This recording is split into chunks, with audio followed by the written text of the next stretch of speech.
सबसे बड़ी चुनौती होती है मनी मैनेजमेंट की। मंथली इनकम रुक जाने से कैश फ्लो को मैनेज करने की दिक्कत खड़ी हो जाती है।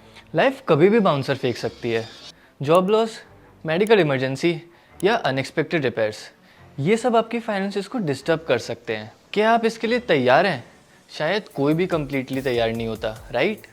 लेकिन आप हमेशा एक बैकअप रख सकते हो और यहीं एक इमरजेंसी फंड काम आता है। Emergency funds financial super heroes की तरह होते हैं, बस केप के बिना।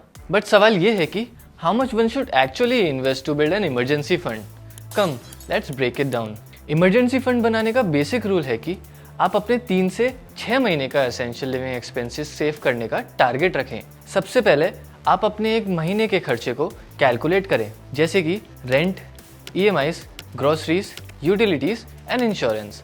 फॉर एग्जाम्पल, अगर आपके महीने के खर्चे 40,000 हैं तो आपका इमरजेंसी फंड 1,20,000 से 2,40,000 के बीच होना चाहिए। लेकिन एक बात और, ये इंडिविजुअल की सिचुएशन पे डिपेंड करता है। अगर आपकी इनकम स्टेबल है तो 6 महीने का फंड काफ़ी होगा, लेकिन अगर आप एक बिजनेस ओनर या फ्रीलांसर हैं तो आपको 8 से 12 महीने का फंड रखना चाहिए। And over a period of time आप एक सॉलिड इमरजेंसी फंड बिल्ड कर सकते हैं। तो 2025 में let's aim to build an emergency fund, क्योंकि लाइफ अनप्रेडिक्टेबल है, but your finances don't have to be. Investments in debt securities, municipal debt securities, securitized debt instruments are subject to risk, including delay and/or default in payment. Read all the offer-related documents carefully.